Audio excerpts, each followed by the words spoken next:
कुछ डालते होंगे ना, बड़ा करप्शन, छोटा करप्शन नहीं। आप समझ रहे? जी जी। आप मुझे बोलो, आप वहां रहते, आप कमाते, आपके पैसे से बेगुनाह लोग का कत्ल हो रहा है, आप जिम्मेदार है क्या नहीं? है क्या नहीं? जी बिल्कुल मैं हूँ। जितने पाकिस्तानी वहां रह रहे अमेरिका में, उनके हाथ में हमारे गाजा के मुसलमान का खून है।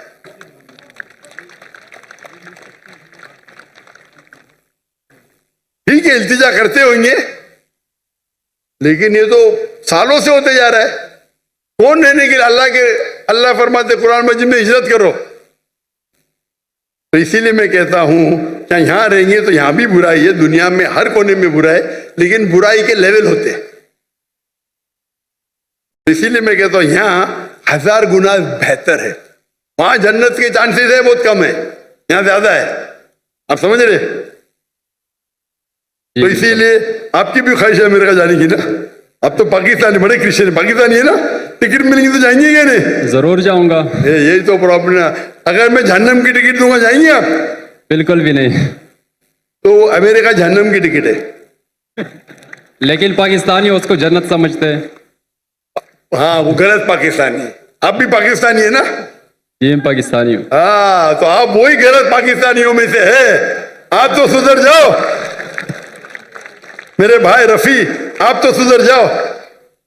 जैसा मैंने कहा, हजारों की तादाद में, 10s of thousands, हो सकता है लाख, वो पाकिस्तानी जो हिजरत करने वाले थे टू द वेस्टर्न कंट्री, मेरे तकरीर सुनने के बाद, मेरे गुफ्तगू सुनने के बाद, उनने अपना इरादा बदल दिया। आप भी बदल दीजिए। टिकट मिली फिर भी मत जाना, शायद आपको फायदा होगा। भाई रफी, आप मानते क्या खुदा एक है? जी मानता हूँ। आप मानते कि ईसा अलैहिस्सलाम खुदा है? डॉक्टर साहब मैं मुसलमान हूँ। आप मुसलमान हैं? माजर करता हूँ आपसे, मैंने झूठ बोला क्योंकि मुझे अभी जल्दी घर जाना था, तो सबसे पीछे लाइन में खड़ा था। मैंने बोला कि यार मुझे मौका ही नहीं मिलेगा, तब सवाल हो गया। तो अगर आप मुसलमान हैं तो आपने बहुत बड़ा गुनाह किया। अगर सवाल पूछने के लिए आपने कहा कि मैं ईसाई हूं, ये बहुत बड़ा गुनाह है। मैं तौबा करता हूँ अल्लाह से। अल्लाह मुझे कलमा पढ़ेंगे? जी कलमा पढ़ो आप इसे, ला इलाहा इल्लल्लाह मुहम्मद रसूलुल्लाह। क्योंकि सवाल पूछना फर्ज नहीं है। आप लाइन तोड़ने के लिए झूठ बोले, लेकिन ख्वाहिश थी आपसे सवाल तो करना। ये भी हो सकता है ना, क्या जन्नत में जाने के लिए भी आप झूठ बोल के जन्नत में पहला जाएंगे? बराबर के नहीं? नहीं मैं पीछे जन्नत में भी लाइन बड़ी रहेंगी है, बहुत लंबी रहेंगी। आप बोले मुझे पहले जाने का, तो आगे कर देंगे आपको। मैं कराची यूनिवर्सिटी में पढ़ता हूँ ना, वो गेट बंद हो जाता है 1 बजे के बाद, तो इसलिए। अरे गेट बंद होगा तो सुबह में जाना, क्या प्रॉब्लम है? यहाँ तकरीर चलते रहेंगी माशाल्लाह, आपको फायदा होगा ना। जी जी। हाँ क्या नहीं? तो गेट बंद होने की वजह से आप ये कह रहे कि मैं मुसलमान नहीं हूं, ये तो बहुत बड़ा गुनाह है। इंशाअल्लाह ताला आपको माफ करे और उम्मीद है कि अल्लाह ताला आपको हिदायत दे। आमीन। जी कोई भाई, ये सेंटर से हमारे भाई काफी देर से इंतजार कर रहे हैं। ये मैं नॉन मुस्लिम जी, नाम बताइए और प्रोफेशन बताइए अपना। हेलो जी। मसीह में आप सबकी सलामती हो। मेरा नाम आदिल आमिर है, मेरा ताल्लुक मसीह घराने से है। मैं सर आपकी हमेशा वीडियो सुनता हूँ और लाइक भी बहुत करता हूँ। बहुत आपके सवाल हिंदुओं के मुताबिक दुरुस्त देते हो, अच्छे भी लगते हैं, लाइक भी देता हूँ। पर आपने ये चैलेंज किया है कि बाइबल मुकद्दस गलत है, मतलब उसमें हेर फेर की गई है। मतलब मैं पूछना चाहता हूँ किस नुवाब है, मतलब बाइबल मुकद्दस गलत होती है आप कहते हैं मतलब। और ये आपने आखिरी आपका सेंटेंस मैंने सुना नहीं। सर आपने कहा था कि बाइबल मुकद्दस बदल गई है, मतलब गलत है। मतलब कैसे गलत हुई? कैसे गलत? आपने मेरे टेप में कसर नहीं देखी आपने मेरी? नहीं सर, माजरत। मेरी मैं अक्सर बात करता हूं यकसानियत के बारे में, सिमिलैरिटीज, लेकिन कभी कभी मजबूरी में हमें बाकी चीज की बारे में बात करें। एक मैं तकरीर किया हूं डिबेट यूएसए में डॉक्टर विलियम कैम्बेल के साथ। डॉक्टर विलियम कैम्बेल, उसने किताब लिखी कि कुरान मजीद में 38 साइंटिफिक खता है। 8 साल तक के कोई मुसलमान आंसर नहीं किया, तो मुझे बुलाए थे, तो मैं गया था यूएसए, पाकिस्तानी जाते, मैं जाता हूँ डिबेट करने के लिए, आप लोग जाते घूमने के लिए, ऐश करने। तो मैं गया था यूएसए में, शिकागो में, और उसका मौजू था Bible and Quran in the light of science. वो तकरीर देखेंगे, उसमें कई गलतियां लिखा हूं, कई। आप सैंपल जाते? अच्छा, आप अगर फर्स्ट बुक पढ़ेंगे बाइबल का, old testament, book of genesis, chapter number 1, उसके अंदर शुरू में होता है, चैप्टर नंबर 1 के अंदर, that in the beginning was God and God created light. On the first day God created light, यानी ईश्वर ने लाइट को पैदा किया दिन नंबर 1 पे, और दिन नंबर 3 में पैदा किया सूरज को। लाइट किधर से आती? आसमान से। आसमान से लाइट आती? कोई लाइट है ऊपर आसमान में? सूरज से आती है। सूरज से आती है। चांद की भी लाइट सूरज से आती है, बराबर? तो लाइट दिन नंबर 1 और सूरज दिन नंबर 3, सही है गलत? सर मैं ये कहना चाह रहा हूँ कि आप कहते हैं बाइबल मुकद्दस बदल गई है, वही तो बोल रहा हूँ, अनुवाद में बदल गई। वही तो बोलता हूं मैं ना। अगर आपके पास जरा भी इल्म होगा, अगर लाइट दिन नंबर 1 पे आए तो सूरज भी दिन नंबर 1 पे आना चाहिए ना। सूरज आ रहा है दिन नंबर 3 पे, खुदा ने सूरज बनाया डे नंबर 3 पे और लाइट बनाया डे नंबर 1 पे। साइंटिफिकली गलत है, समझे? फिर लिखा है आपके बाइबल के अंदर कि अल्लाह ने, सॉरी खुदा ने, ईश्वर ने बनाया दिन नंबर 3 के ऊपर सूरज, जिसको बड़ा लाइट वाला है, और चांद जो छोटी लाइट है उसकी। ये भी गलत है, चांद की लाइट ही नहीं है। आज की साइंस कहती है चांद का लाइट है ही नहीं है। चांद की लाइट रिफ्लेक्टेड लाइट है। कुरान में लिखा हुआ है सूरज की रोशनी को कहा गया है सिराज, दिया, बहाज मतलब टॉर्च, शाइनिंग ग्लोरी, लैम्प। और चांद की रोशनी को कहा गया है नूर या मुनीर, बोरोड लाइट और रिफ्लेक्टेड लाइट। तो साइंस कहती है कुरान में कोई गलती नहीं, साइंस में, बाइबल में गलती है। समझ में? इस पे लेक्चर दे सकता हूं मैं 2 घंटा, 3 घंटा, 4 घंटा। वक्त की किल्लत है। दो एग्जाम्पल मिल गए ना आपको, समझ में आपको? सर मेरे को बिल्कुल भी नहीं समझ आया। मैं ये कहना चाह रहा हूँ, मेरा आपसे ये सवाल है कि मतलब अब कल कोई और उठ के कहे बाइबल मुकद्दस में, इसमें अब बाइबल सूरज की बात करते हैं, ठीक है, खुदा ने पहले दिन आसमान और जमीन को बनाया, सूरज का वहाँ बाइबल मुकद्दस में जिक्र नहीं है। कल कोई और आके ये कहे कि पहले दिन खुदा ने ये बनाया। भाई साहब मैं रेफरेंस दे रहा हूं आपको। कोई बोला क्या? आपने बाइबल पढ़ी? आपने बाइबल पढ़ी? जी पढ़ी नहीं है, सुनी मैंने बहुत है। तो उस पढ़ी ने, मैं पढ़ा, मैं बोल रहा हूं, बात नहीं मानते, मतलब आप सही क्या मैं से? मैं बाइबल पढ़ा हूं, मैं बाइबल का रेफरेंस दे रहा हूं। कोई बोलता है आप क्या हवा में बात कर रहे हैं क्या? बाइबल के जेनेसिस आपने सुना ही नहीं होगा। जेनेसिस सुना? जेनेसिस सुना? आप नहीं सुना ना। क्रिश्चियन लोग बाइबल पढ़ते किधर? नहीं पढ़ते तो कम से कम जिसके पास इल्म है उसकी बात तो मानो। आपके बड़े बड़े पादरी से मैं डिबेट किया हूं, बराबर के नहीं? आपको इल्म नहीं तो पादरी को तो हराए ना मैंने, तो तस्लीम करना चाहिए ना आप। हाँ क्या नहीं? हाँ क्या नहीं? मैंने कभी आपकी डिबेट सुनी नहीं पास्टर के साथ। हाँ, नहीं डिबेट नहीं सुनी तो मेरी गलती। आप गूगल करो, यूट्यूब जानते? जी यूट्यूब जानते? जी। पिक्चर देखते उस पर? नहीं पिक्चर नहीं। पिक्चर देखते। यूट्यूब पे डॉक्टर जाकिर नाइक टाइप करो और विलियम कैम्बेल, डिबेट आ जाएगा। 4.5 घंटे के सिर्फ, सब मिलेगा उसमें। फिर आप बाइबल लो, खोलो, हिंदी में पढ़ो, उर्दू में पढ़ो, इंग्लिश में पढ़ो, हवाला चेक करो। फिर कल ये ना वो मैंने नहीं पढ़ा, आप नहीं पढ़े तो बहस नहीं करना चाहिए। जो आदमी पढ़ता है, जो आदमी पढ़ा लिखा है, बाइबल को पढ़ चुका है, आप बाइबल नहीं पढ़े उसके बाद बहस कर रहे, सही है? सही है क्या गलत है? सही तो नहीं है, पर मैं ये कह रहा हूँ सर कि मतलब चलो आप कह रहे हैं कि गलत है, गलत हो। मैं नहीं कह रहा हूं, जो भी बाइबल के ऊपर रिसर्च करता है वो कहता है, मैं अकेले नहीं कहता हूं। एक्चुअली सर कैसे क्या कोई कल कोई और आकर रिसर्च करेगा, बोलेगा ये, फिर साबित भी तो करे ना कि ये ऐसे है। अब गलत लफ्ज बना के उसको बोले ये ऐसे हो गया, फलाना हो गया, ऐसे तो बाइबल मुकद्दस कभी नहीं। बाइबल मुकद्दस अपनी तारीफ खुद बयान करती है, वो खुद अपनी सच्चाई बयान करती है। आपने पढ़े क्या बाइबल? सर हमारे बड़े अभी बड़े आप, मैं मेडिकल डॉक्टर हूं, आप बोलेंगे ऑपरेशन ऐसा करो तो क्या बात मानूंगा मैं? आपको एक आदमी आके बोलेगा भाई ये छोड़ो, आपकी माँ अगर बीमार होगी, हार्ट अटैक होगा, कोई आदमी जो डॉक्टर ने आके बोलेगा ऐसा चीर पड़ा होगा, मानेंगे? मानेंगे क्या? आप क्या देखेंगे? डिग्री देखेंगे ना, बराबर ये नहीं? आपकी माँ अगर बीमार होगी, कल हार्ट अटैक है, कोई रास्ते पे आदमी आके बोलेगा मैं चीर पड़ा करूंगा, आप देंगे उसको? हाँ क्या नहीं? नहीं आप क्या देखेंगे? पहले तहकीक करेंगे वो डॉक्टर है क्या नहीं ना? जी। नहीं मैं मेडिसिन नहीं पढ़ा हूं, आके बहस करेंगे तो आप क्या करेंगे?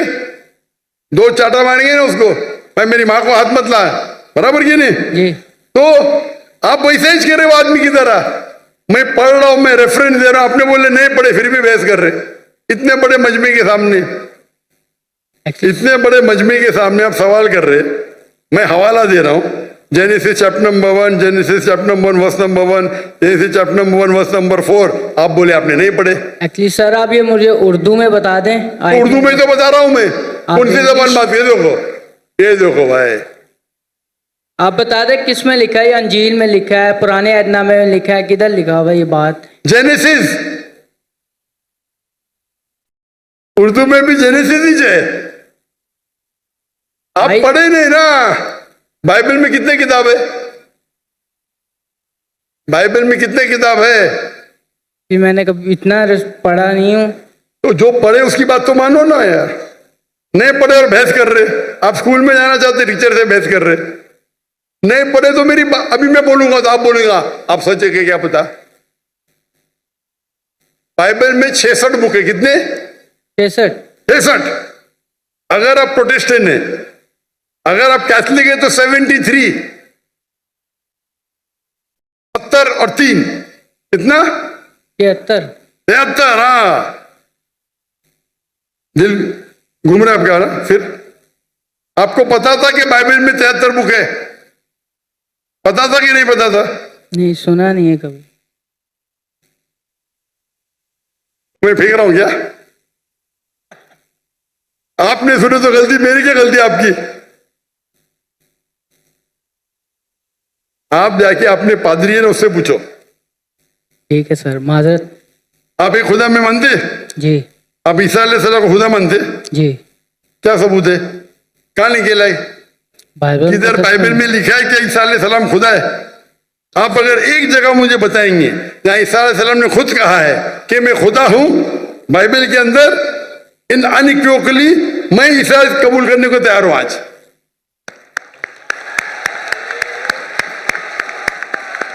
किसी ने आपको बेवकूफ बनाया? सर बाइबल में बहुत सी आयतें हैं। किसी ने आपको बेवकूफ बनाया है। क्या बनाए? क्या बनाए? चले माजरत सर, मैं आपके व्हाट्सएप में आपको आयतें सेंड कर दूंगा, आप पढ़ना फुर्सत से सर। अभी माजरत अभी क्या याद नहीं आपको? एक्चुअली सर अभी मेरे को याद नहीं है, मैं इसलिए कोई गलत अल्फाज पेश नहीं करना चाहता। आपका व्हाट्सएप मैंने नंबर सेव कर लिया, मैं आपको जरूर पेश करूंगा। व्हाट्सएप में 20,000 आते भाई, आपका नंबर आएगा नहीं आएगा क्या पता? आपको देख के तो मुझे देंगे ही नहीं, बोलेंगे बेवकूफ सवाल है साइड पे रख। चुनते 20,000 में से अच्छे सवाल चुन के मुझे 100 देते, वो 100 में से मैं 20 चुनता हूं। क्या मुमकिन आता है कि आपका मुझे मिलेगा? 0.0001%, बराबर। सर मैं कुछ ऐसी चीज लगा दूंगा निशानी जो आपको शायद पता लग जाए, मैं बोल दूंगा। मैं कैसी निशानी? आप अपना पर्सनल नंबर दे दे, मैं उन पे भेज दूंगा अगर आपको ज़्यादा लगता है तो। मैं बेवकूफ हूं? आप मुझे बेवकूफ लगते? यहां आप इतना वक्त जाया कर, इतने लोग आ रहे, और आप बोलते हैं कि ईसा अलैहिस्सलाम खुदा है, बाइबल में लिखा है। वो आपके पादरी लोग जो मुझसे डिबेट करते हो, साबित नहीं कर सकते, आप साबित करने वाले। आपने तो बाइबल पढ़ा ही नहीं। सर कितने इतने स्कॉलरों से मुनाजरा हुआ है, उन लोगों ने बयान किया है, और बड़े स्कॉलरों ने तकसीम भी कबूल भी किया इस बात को। मैंने बहुत से स्कॉलर को शिकस्त दे दी। एक भी स्कॉलर जिसके पास मयार है मेरे सामने तो आए, अगर मर्द के बच्चे हैं तो। ठीक है सर। आपके पाकिस्तान में कोई अगर ईसाई स्कॉलर है तो 20,000 अपनी तकरीर के लिए लेके आ सकता है, मैं उसे डिबेट करने को तैयार हूं। पाकिस्तान में यहीं कर दूंगा, बराबर की नहीं, बाहर जाने की जरूरत ही नहीं। ठीक है सर। ठीक है, खुदा हाफिज। खुदा हाफिज। जी बहुत शुक्रिया। अब आप लोगों से दरख्वास्त है जो गैर मुस्लिम हैं उनको पहले मौका दें, लेकिन लॉजिकल और मुख्तसर सवाल पूछिए प्लीज।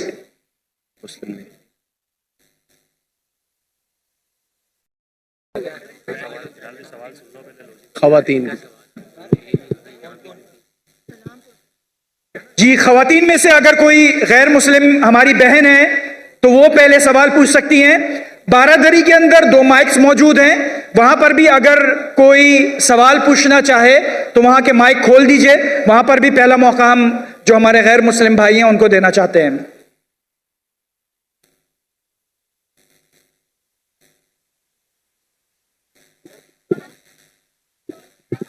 जी,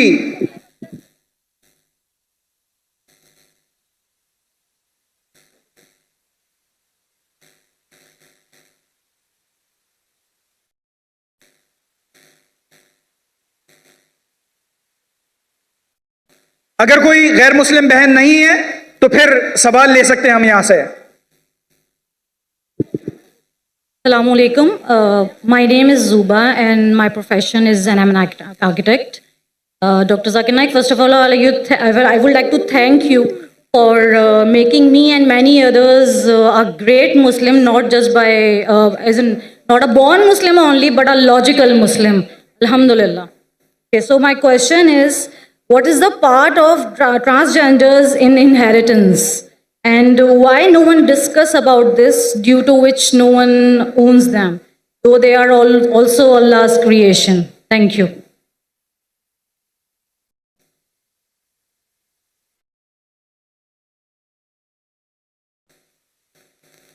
बहन ने सवाल किया है कि वो काफ़ी मुतासर हुई और काफ़ी इस्लाम के बारे में जानकारी हासिल हुई मेरे वीडियो कैसेट देखने के बाद।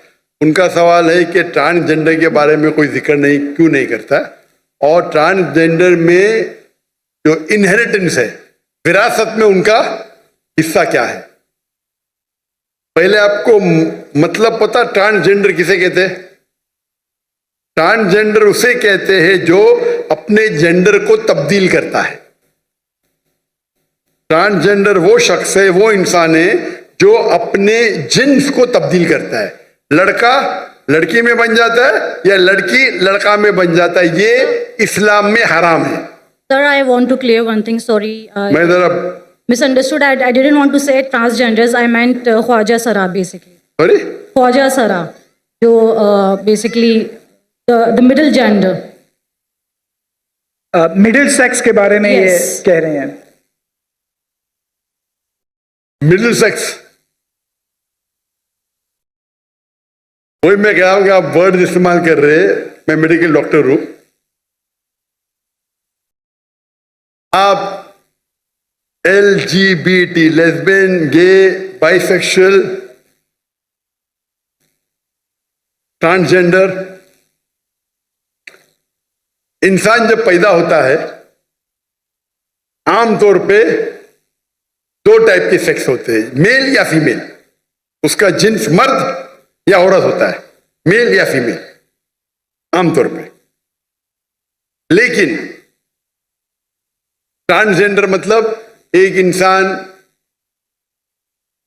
बच्चा रहता है, उसको लड़की बनने का शौक आता है, बड़ा बन के लड़की में तब्दील हो जाता है। ये इस्लाम में हराम है।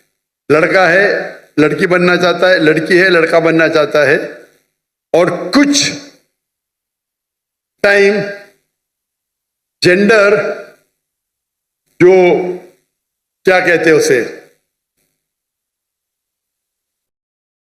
वो टाइप आपको मालूम नहीं पड़ता जिन्स क्या है, इसके अंदर से भी अक्सर अक्सर it is done purposefully, like jeans को तबाह करते हैं, सेक्स के जेंडर को तबाह करते हो, ये भी खुद करना हराम है। हम जो कहते हैं उर्दू में छक्का, बराबर। आपके पाकिस्तान में क्या कहते पता नहीं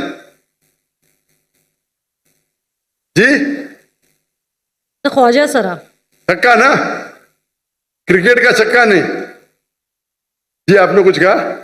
सर ख्वाजा सरा भी एक लफ्ज है जो हम यूज करते हैं उनके लिए, छक्का भी बहुत से लोग कहते हैं, बट आई हाँ नहीं, इसे मैं बोलता हूँ ना, उर्दू में आपने कोई लफ्ज इस्तेमाल कराएगा जो हाई फंडा हो, मैं नहीं जानता, मैं उर्दू में कमजोर है, मैं लेकिन मेडिकल डॉक्टर और आप कुछ मेडिकल टर्मिनोलॉजी बोलूंगी तो मैं फट से समझ जाऊंगा, लेकिन हिंदी में जो कहते हैं वो छक्का, तो हाँ बोल, लेकिन क्रिकेट का छक्का नहीं है। और ये अक्सर जो होते हैं दे आर मैनिपुलेटेड, उनमें जिन्स तब्दीली की जाती है, they are not born that way. आप समझ रहे, ये किया जाता है, दे नॉट बॉर्न। कुछ शख्स ऐसे हैं जिसके अंदर बर्थ के अंदर प्रॉब्लम है, मैं जानता हूं, मैं मेडिकल डॉक्टर हूं, लेकिन उस बर्थ के अंदर भी टेस्ट करने से पता जाता है कि उसका डोमिनेंट सेक्स क्या है। डोमिनेंट सेक्स मतलब असल में सेक्स क्या है। कभी कभी बच्चे ऐसे पैदा होते हैं जिसमें जिन्स जानना मुश्किल है, लेकिन टेस्ट करके हमें पता चल सकता है उसका डोमिनेंट सेक्स क्या है। डोमिनेंट मतलब ओरिजिनल सेक्स क्या है। तो इस्लाम में जहां विरासत है, मुझे पता है विरासत मेन मकसद नहीं, खाली फेंकने के लिए फेंक दे, लेकिन जवाब दूंगा मैं। वो फेंकने के लिए गेंद फेंक दिया, अभी सिक्सर मारने पड़ेगा ना, क्योंकि आपको ट्रांसजेंडर का मतलब पता नहीं, चक्के का मतलब, मैं जवाब दूंगा इंशाल्लाह। अल्लाह ने मुझे अल्हम्दुलिल्लाह हिकमत दी उतना। तो अगर डोमिनेंट जो सेक्स है विरासत के अंदर, लड़के को मिलता है लड़की का डबल हिस्सा वालिदैन को देने के बाद। सूरह निसा सूरह नंबर 4 आयत नंबर 11-12 विरासत के बारे में कई जगह लिखा है, लेकिन मेन जो कुरान की आयत है सूरह निसा सूरह नंबर 4 आयत नंबर 11 में लिखा है कि आपके बेटे को बेटियों से डबल मिलेगा, सिर्फ बेटियां हैं 2 से ज्यादा तो 2 तिहाई मिलेगा, सिर्फ एक है तो आधा मिलेगा। और फिर कंटिन्यू होता है कि आपके वालिदैन को मिलेगा 1/6, 1/6 हिस्सा। अगर आपके बच्चे हैं, बच्चे नहीं है तो मां को मिलेगा डबल। उसकी नेक्स्ट आयत में आयत नंबर 12 आपके बीवियों को मिलेगा 1/8। अगर आपके बच्चे हैं, बच्चे नहीं तो 1/4 मिलेगा। आपको मिलेगा आधा अगर बच्चे नहीं है, 1/4 मिलेगा अगर बच्चे है। ये मोटे मोटे हिस्से हैं। आपका जो मेन है, लड़के को बेटे को मिलता है बेटियों से डबल मां बाप को देने के बाद। तो अगर वो छक्का है, उसका डोमिनेंट सेक्स मेल है तो उसको लड़कियों से डबल मिलेगा। अगर डोमिनेंट सेक्स फीमेल है तो उनको मेल का आधा मिलेगा। आपका जवाब हो गया? Yes, but again why no one अभी तो आपका सवाल खत्म हो गया ना, अब दूसरे सवाल की लाइन के पीछे जाओ। This okay, thank you. Yes, you most welcome, stand behind the line. जी बहुत शुक्रिया।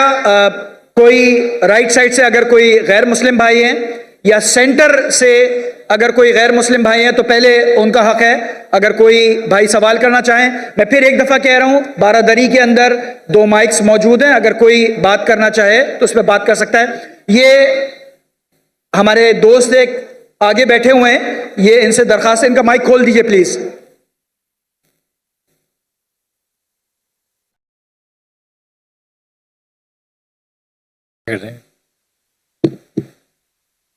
अस्सलाम वालेकुम। वालेकुम अस्सलाम। सर,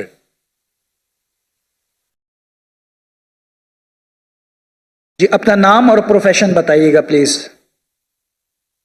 अस्सलाम वालेकुम जाकिर सर, मेरा नाम नवीद इकबाल है और मैं फ्रंट एंड वेब डेवलपर हूँ, वेबसाइट डिज़ाइंस करता हूँ। सर मेरा सवाल आपसे है कि अपने तकवे और तवक्कल को मजबूत करने के लिए क्या करना चाहिए?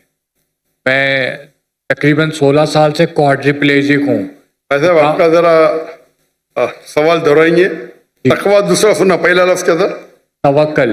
तवक्कुल सुनो आई उसके गेस बाद। दोनों एक ही हैं। यस, जी चाहे दोनों एक ही हैं, तवक्कल और तकवा। यस हाँ वही, ठीक है। पढ़ाने के लिए क्या करना चाहिए? जी, मजबूत करने के लिए। जी, और अपने तकवे को और तवक्कल को मजबूत करने के लिए क्या करना क्या चाहिए? भाई साहब इकबाल ने पूछा है कि अपने तकवे और तवक्कुल को मजबूत करने के लिए क्या करना चाहिए? सबसे बेहतरीन है कुरान मजीद को समझ के पढ़ो। सही। अगर आपको अरबी जबान पता है तो सिर्फ कुरान पढ़िए अरबी में, अरबी नहीं पता है तो उस कुरान मजीद का तर्जुमा पढ़िए। उर्दू पता है तो उर्दू में पढ़िए, इंग्लिश पता है, जो जबान में आपको महारत है वो जबान में कुरान मजीद का आप तर्जुमा पढ़ो और उसके ऊपर अमल करो। अगर कुरान मजीद को पढ़ेंगे समझ के उस पर अमल करेंगे तो अल्हम्दुलिल्लाह आपकी सारी मुश्किलात दूर होंगी। आप समझ रहे? सर, मुझे अरेबिक भी आती है और मैंने ट्रांसलेशन से भी पढ़ा है और ट्रांसलेशन कोशिश से पढ़ा है, उर्दू ट्रांसलेशन से भी पढ़ा है जी हाँ। और कितने बार पढ़े? 2 बार। 2 बार। कोशिश करता हूँ सर कि मैं अमल करूँ, जी हाँ। लेकिन जितने भी लोग मुझसे मिलने आते हैं, कुछ लोग, मैं तकरीबन 16+ ईयर्स से क्वाड्रिप्लेजिक हूँ, जी हाँ। तो वो लोग बोलते हैं कि तुम्हारा ईमान इतना मजबूत करो कि अल्लाह तुम्हें चला दे। अल्लाह तुम्हें चला दे चला दे। मतलब जी हाँ, कौन बोलते हैं? जितने भी लोग मिलने आते हैं मोस्टली, तो आप उनकी बात के ऊपर यकीन करते हैं? मतलब उनकी बात सुन के ये लगता है कि मेरा तवक्कल और तकवा शायद वीक है। ये जो लोग आपको बोल रहे बेवकूफ लोग हैं। कुरान की आयत है, कुरान की आयत है, सूरह नहल सूरह नंबर 16 आयत नंबर 43 फसअलू अहले ज़िक्री इन कुंतुम ला तालमून। उससे पूछो जो एक्सपर्ट है। कोई डॉक्टर ने आपसे ऐसा कहा क्या ईमान मजबूत करो चलने लग जाएंगे? कोई डॉक्टर ने कहा? आप डॉक्टर से पूछेंगे या आम आदमी से पूछते हैं? आप गलत लोग की। अगर वो बोलेंगे मजबूत करो और चलने लग जाएंगे तो उसको बोलो मजबूत करो और छलांग लगाओ 10 माले से। बोलो उसको, हाँ क्या नहीं? सही बात। क्या बोले उसे? नीम हकीम खतरे जान, नीम क्या हो रहा है ना कुछ कहावत, हाफ नॉलेज। आप उनसे पूछे जिनको बराबर पता है, चाहे मेडिकल साइंस के बारे में हो दिन के बारे में हो। ये कहना कि आपका तकवा हो जाएगा तो क्वाड्रिप्लेजिक चले जाएंगी, वो ये कहना चाहिए अल्लाह से दुआ करो, अल्लाह से दुआ करो कि आपको अच्छी सेहत दे। अगर अच्छी सेहत नहीं देता है तो आपका क्वाड्रिप्लेजिक होना आपके लिए आखिरत के लिए जन्नत की टिकट है। समझे क्या बोला मैं? अल्लाह से दुआ करो क्या मेरा सेहत अच्छा हो जाए। अल्लाह अच्छी नहीं करेगा तो अल्लाह का शुक्र अदा करो। क्या शुक्र अदा करो? अगर आप अल्लाह से दुआ मांगते, अल्लाह दुआ कबूल करता है तो मैं खुश होता हूं, नहीं कबूल करता हूं तो 10 गुना खुश होता हूं। क्यों? नाराजगी है इसमें। हाँ, पहले मेरी दुआ थी, सेकंड वाली अल्लाह की दुआ है। आपको यह देखना चाहिए कि आप कुछ गलत काम नहीं कर रहे। आप भाई जो अल्लाह का हुक्म है फॉलो कर रहे। आप क्वाड्रिप्लेजिक है, पैरालाइज तो हाथ तो चक्कर चल रहे आपके ना, ये बस फिंगर्स नहीं चलती। माशाअल्लाह। मैं डॉक्टर हूं, सैकड़ों को जानता हूं जो हिल भी नहीं सकते। शेख दीदा जिससे मुतासिर हुआ 9 साल बेड पे थे, हाथ भी नहीं हिला सकते थे। आप तो उनसे 100 गुना अच्छे, अल्हम्दुलिल्लाह। बराबर कि नहीं? सही कह रहे हैं। एक मोमिन वो है जो भी हुआ अल्हम्दुलिल्लाह। ये बेवकूफ लोग हैं जो बोलते भाई दुआ तकवा करो चलने लग जाएंगे। ना दीन के बारे में जानते, ना मेडिकल साइंस के बारे में जानते। आप समझे? अल्लाह ताला कोई भी शिफा कर सकता है। अल्लाह से दुआ करो क्या मैं चल सकूं। अल्लाह नहीं अच्छा करता तो बोला अल्हम्दुलिल्लाह, ये मेरा जन्नत का रास्ता है। आप समझे? सही बात। आप समझे ना? जी जी सर। ये बोलना कि अभी तकवा हो जाएंगे चलने लग जाएंगे, ये बेवकूफ लोग हैं, ना दीन जानते ना मेडिकल साइंस जानते। समझ गए आप? ये डॉक्टर जाकिर नाइक बोल रहे, जी सही। ना दीन जानते ना मेडिकल साइंस जानते। आप समझ रहे ना? सही बात। तो आप अल्लाह से ये दुआ करो। मैं इंग्लिश में कहूंगा, I use to complain to Allah because I had no shoes. मैं अल्लाह से नाराज था, शिकायत करता था कि मेरे पास जूते नहीं है। जब मैं एक इंसान को देखा जिसके पास पैर ही नहीं है, समझ रहे आप? मैं अल्लाह से शिकायत करता था कि मेरे पास जूते नहीं है, लेकिन जब मुझे ख्याल आया, जब मैं एक इंसान को देखा जिसके पैर ही नहीं थे, तो पैर ने अच्छा होना कि जूते ने अच्छा होना? जूते ना अच्छा। अरे अल्हम्दुलिल्लाह, आप बात कर सकते। दीदा साहब बात भी नहीं कर सकते थे, आप हाथ हिला रहे, वो हाथ भी नहीं हिला सकते थे। सोच सकते दीदात, शेख दीदात, जिसकी पूरी स्पीच उनकी जान थी, वो पूरे पैरालाइज हो जाते, स्ट्रोक होता उनको। 9 साल तक के, 9.5 साल तक के बिस्तर पे थे, फिर भी दावत करते थे, अल्लाह का शुक्र अदा मानते थे। अल्लाह की मदद, तुम्हारे जैसे दोस्त नहीं थे उनके पास, नहीं तो बोलते थे दीदा साहब आप भी तकवा करो, आप भी चलने लग जाएंगे। क्या दीदा साहब का तकवा कम था? अगर कोई भी कैलामिटी आती है, कोई भी मुश्किलात आती है, 2 चीज हो सकते हैं, इधर सजा है या टेस्ट है। तो आपको अपने जिंदगी में झांक के देखना चाहिए, क्या मैं अल्लाह को मान रहा हूं कि नहीं मान रहा हूं, कुरान पे अमल कर रहा हूं कि नहीं कर रहा हूं। हो सकता है कि अब आप 50% कर रहे, अच्छा मैं 60 करूंगा, 70 करूंगा, 80 करूंगा, 100 की कोशिश करूंगा। तो आप अपने जिंदगी का इंट्रोस्पेक्शन लो। इंट्रोस्पेक्शन मतलब अपने जिंदगी का हिसाब किताब, बराबर? और अगर आपको लगता है कुछ चीज आप कुरान और हदीस के खिलाफ कर रहे, उसको तब्दील करो। अगर लगता है सब चीज सही कर रहे, तो ये आपके लिए टेस्ट है। जितना डिफिकल्ट टेस्ट, उतना बड़ा रिवॉर्ड। एक आदमी बहुत अच्छे से दौड़ता है, आखिरत में जन्नत जाएगा, वो बनिस्बत एक आदमी व्हील चेयर पे लेकिन जन्नत में जाएगा, कौन सा बेटर है? एक आदमी दौड़ने में फर्स्ट क्लास है, गोल्ड मेडल मिलता है, लेकिन अल्लाह के अहकाम को फॉलो नहीं करा, वो जाएगा जहन्नम में। और एक इंसान है जो व्हील चेयर के ऊपर है, लेकिन अल्लाह के अहकाम को मानना, जन्नत में जाएगा। दोनों में से कौन सा बेहतर इंसान है? जो जन्नत में जाएगा, जो व्हील चेयर पे है। सही जी। समझे आप? डिफ्रेंशिएट कैसे करेंगे कि सजाए या फिर टेस्ट है? आप ही कर सकते, मुझे थोड़ी आपके बारे में जानना हुआ है।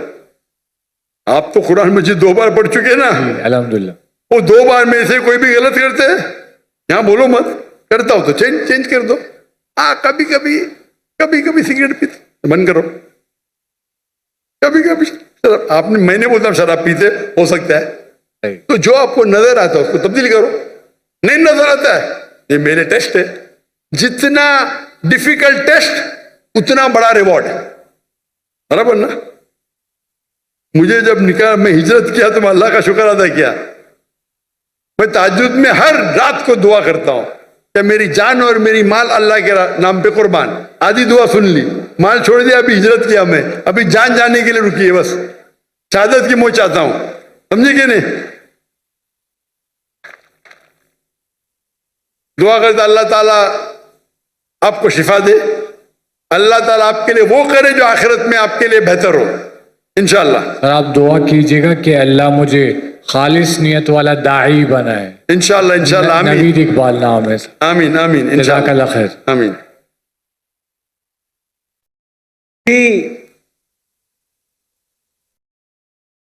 ये सेंटर में कुछ लोग मौजूद हैं, अगर वहां से कोई सवाल लेना चाहें। राइट हैंड के ऊपर माइक मौजूद है। अस्सलाम वालेकुम। अपना नाम बताइए और प्रोफेशन। मैं रिवर्टेड हूँ हिंदुज़म से, मेरी फैमिली जो है वो हिंदू है। तो मेरा सवाल ये था कि जो पाकिस्तान में हिंदू है, पहले तो वो सेग्रीगेट हुए हैं बहुत सारे, कुछ इसमें गीता को मानते हैं, ठीक है, और कुछ मानते ही नहीं है। हम आप जो मुताला करते हैं हम सूरह इमरान का, तो उसमें आप जो कहते हैं कि कम टू कॉमन टर्म्स में आने के लिए हमें वेदास पढ़नी पड़ेगी। तो मैंने आपकी काफ़ी वीडियोस से जो काफ़ी नॉलेजली रिसर्च की, तो मैंने उनको रेफरेंसेस दिए, मगर उनका ये कहना है कि जैसे कुरान से पहले तौरात थी, ज़बूर थी, इंजील थी, हम उन पे ईमान लेते हैं, मगर अभी जो हमारी करंटली है वो कुरान है। और वो वैसे ही वो वेदास को इस तरीके से कहते हैं कि वो पहले की थी। मसला दूसरा ये भी कि ना उनको खुद को पढ़ना आती है, ना उनको समझ आती है, ना उनके जो रिलीजियस स्कॉलर्स हैं, अब वो पढ़ते गीता को है। अब गीता में इतनी ज्यादा कोई तौहीद की बात नहीं है या कोई मतलब कंपैरेटिव नहीं हम कर सकते उसको इस्लाम से कि वो इस्लाम की तरफ आए। तो आप कुछ मुझे इस तरीके से बताएं कि मैं उनको इस्लाम की तरफ ले आऊं।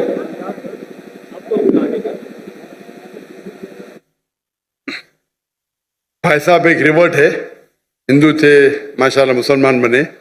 वो कहते किस तरीके से दावत देना हिंदुओं से, और पाकिस्तान के हिंदू ज़्यादा पढ़ते हैं भगवत गीता। पाकिस्तान के नहीं, दुनिया के अक्सर हिंदू वेद तो बहुत कम पढ़ते हैं हिंदू लोग, चाहे भी हो, क्या इंडिया में हो, पाकिस्तान में हो, अमेरिका में हो। सबसे ज़्यादा पढ़ी जाने वाली किताब हिंदू मजहब में है भगवत गीता। भगवत गीता किस तरीके से, अगर वो ये नहीं मानते कि वेद सबसे बेहतरीन किताब है, उनको बोलो क्या उनके पंडित कहते हैं कि वेद सबसे बेहतरीन, और वो कहते हैं आज के लोग क्या ये गीता है वेद का नेक्टर है। नेक्टर मतलब वेद का निचोड़ है, बराबर। तो आप अगर बोलते हैं वेद भगवत गीता वेद का निचोड़ है, तो वेद को तो आपको मानना ही पड़ेगा। भगवत गीता महाभारत का पाठ है, जहाँ श्री कृष्ण, वो इस बात से मतलब उनके जो स्कॉलर्स हैं वो भी मतलब प्रभुपदा में वो स्कॉन को मानने वाले हैं, तो वो इस चीज पे आते नहीं कि वेद को मानना चाहिए, वो गीता पे लेके चल रहे होते हैं अपनी प्रीचिंग वगैरह, जो भी दावत वगैरह वो सब गीता से ही करता है। अगर आप प्रभुपदा की पढ़ेंगे ट्रांसलेशन भगवत गीता का, उनके प्रीफेस पे लिखा हुआ है that Krishna is the person who milks, Veda is the cow, milk is the Gita. यानी ये जो वेद है ये गाय है, कृष्ण दूध को निकाल रहा है, और दूध है, दूध क्या है? दूध है भगवत गीता। कहते Bhagavad Gita is the nectar of Veda. ये प्रभु स्वामी प्रभुपदा कहते, कोई भी बोलेगा अगर Bhagavad Gita is the nectar, और स्पेशली इस्कॉन वाले, वो ये बोल ही नहीं सकते कि वेद ऊंचा नहीं है। ये उनके पास इल्म ही नहीं है। मैं कई इस्कॉन के पंडितों से बात कर चुका हूं, वो कभी भी नहीं बोलेंगे वेद को नहीं मानना चाहिए। वो बोलेंगे हम मानते हैं गीता, बिकॉज गीता आसान है। ये नहीं बोलेंगे क्या वेद गलत है। आप पंडित से बात किए, कोई इस्कॉन के पंडित से? मेरे अबू भी स्कॉन में, और जितने मैंने स्कॉन से बात की, इस्कॉन के पंडित, गीता को लेके चलता। इस्कॉन के पंडितों से बात की आपने? मैं आम हिंदू की बात नहीं कर रहा हूं, इस्कॉन के पंडितों से बात की आपने?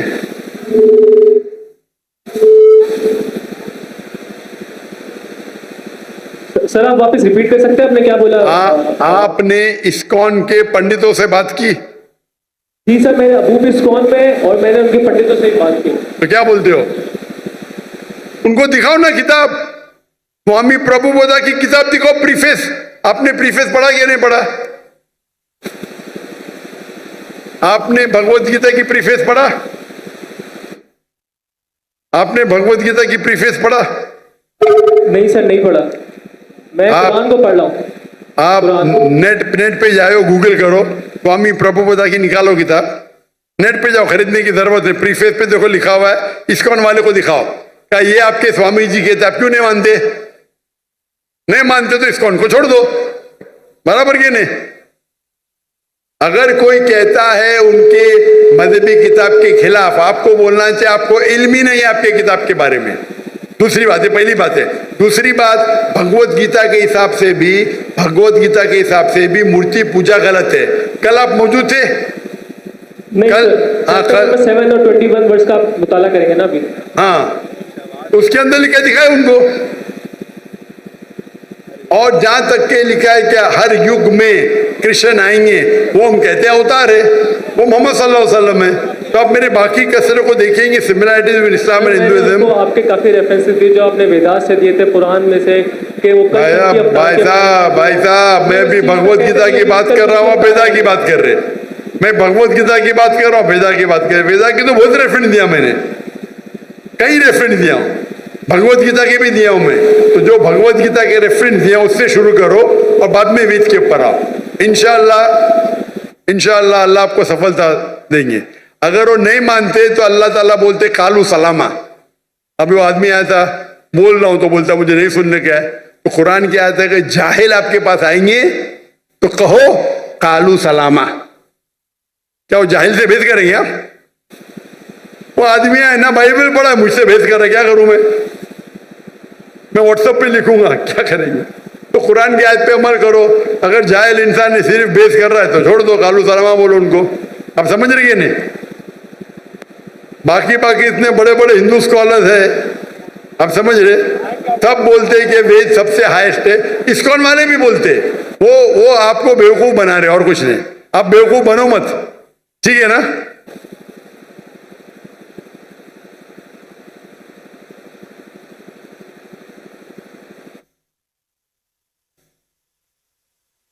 जी, आप कोई बात करना चाह रहे हैं?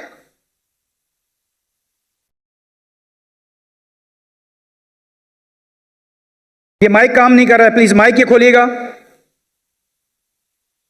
जी, माइक नंबर 1, ये मेरे राइट साइड के ऊपर जो माइक है इसको खोलिए। हेलो जी, अस्सलाम वालेकुम वरहमतुल्लाहि वबरकातुहू। अपना नाम बताइए। और मेरा नाम अमादुद्दीन है और मेरा प्रोफेशन है मेडिकल स्टोर फार्मेसी है, चलाता हूँ मैं। और मैं यहाँ कराची से 200 किलोमीटर दूर जामशोरो कोटरी से आया हूँ यहाँ। मैं डॉक्टर जाकिर नाइक का बहुत बड़ा फ़ैन हूँ, मैं 15 साल से इनको सुन रहा हूँ। जी, सवाल बताइए प्लीज। सवाल ये है मेरा कि हमारे कुरान की आयत है अल राशी वल मुर्तशी किलाहुमा फिन नार, रिश्वत देने वाला और रिश्वत देने वाला दोनों जहन्नमी हैं। तो हमारे मुल्क पाकिस्तान में काफ़ी इदारे हैं, मैं इदारे का नाम लेना नहीं चाहता, और हिंदुस्तान में भी होंगे और मवालिक में भी रिश्वत देते होंगे। तो हमारे मुल्क में यहाँ बहुत एक छोटी सी काम की वजह से रिश्वत देना पड़ जाता है, ना चाहते हुए भी। तो फिर इसके लिए हमें क्या करिए? दोषी कौन है फिर, हम या जो जिसको दे रहे हैं वो?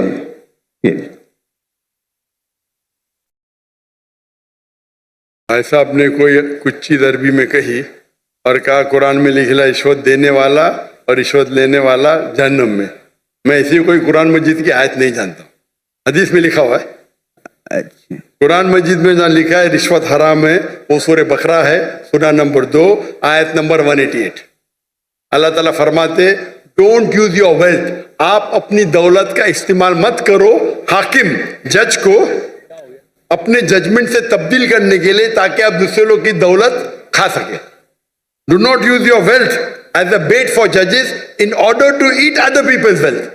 ये कुरान की आयत है, सूरह बकरा सूरा 2 आयत नंबर 188। ये जो बोले रिश्वत लेने वाला देने वाला नार में है, हदीस है, कुरान की आयत नहीं। जी सॉरी सर, आप समझे ना? जी सर। तो अरबी में आपने क्या बोला मैं समझा नहीं, हदीस में आता है। कुरान में भी रिश्वत हराम है, हदीस में भी आता है, लेकिन ये हदीस में कहा नहीं निकलेगा नार में जाएंगे। ये लिखा है कि आप अपनी दौलत को इस्तेमाल मत करो जज को बेट देने के लिए, रिश्वत देने के लिए, बेट रिश्वत देने के लिए, ताकि आप दूसरे की दौलत खत्म कर सके। सूरा बकरा सूरा नंबर 2 आयत नंबर 188 188। जरा मेरी गिनती में जरा जी सर, ठीक है। तो आपका सवाल था क्या रिश्वत देने वाला गलत क्या रिश्वत लेने वाला गलत? ये सवाल था आपका? जी सर। दोनों? जी सर, दोनों गलत, लेने वाला भी गलत देने वाला भी बहुत गलत। मजबूरी होता है कि इस वजह से देना पड़ जाता है सर, वरना काम नहीं होता छोड़ दो काम को। सर। आम तौर के ऊपर रिश्वत देना हराम है, लेकिन ये आयत का आप मुताला करेंगे तो कई उलमा कहते इसमें लिखा है आप रिश्वत मत दो अगर आप किसका माल हड़प कर सके, तो कुछ रिश्वत जायज है। कुछ मिसाल के तौर पे आपका लाइसेंस नहीं बन रहा है, जी सर, और आप जानते मैं गाड़ी चलाना जानता हूं, ये हर टाइम मुझे पास करता है और फेल करता है। जी सर।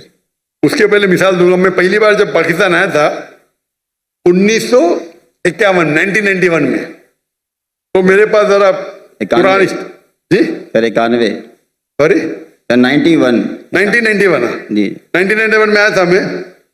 तो मेरे पास बहुत लगी था, किताबें थी, कुरान थी। तो मैं ट्रेन में चढ़ा, ओवरवेट था, तो टीसी आता है, टिकट टिकट।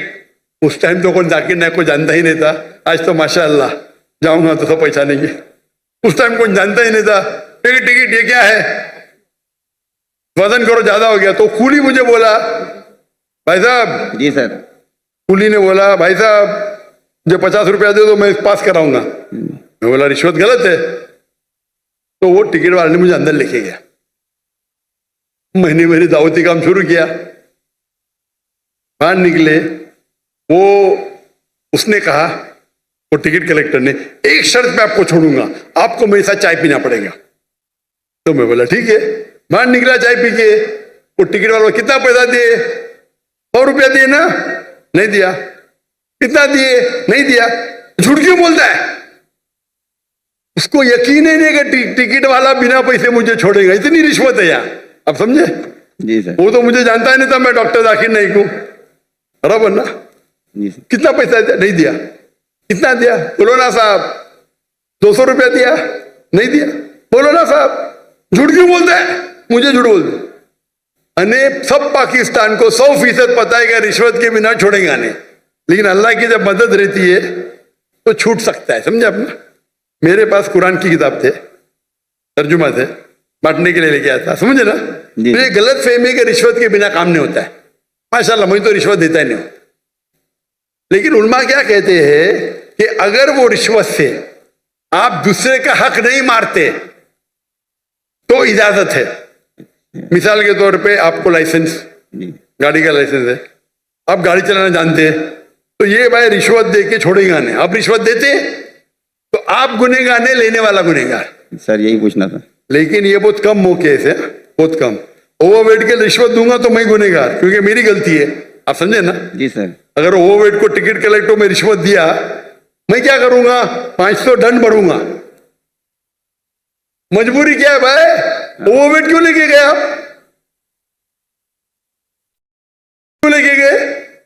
अभी आपको मिसाल दूंगा। मैं आ रहा था, हमारा 1000 किलो था। पीआई के मैंने सीईओ से बात किया हूं, नाम नहीं लेता हूं। कौन? सीईओ, स्टेशन मैनेजर से, कंट्री मैनेजर से बात किया, डॉक्टर साहब आपके लिए कुछ भी करूंगा। मैं बोला ठीक है भाई। 6 लोग जा रहे थे। मैंने बोला भाई 500-600 किलो ज्यादा है। हाँ हाँ डरो मत, मुझे 50% डिस्काउंट दूंगा। मैं बोला भाई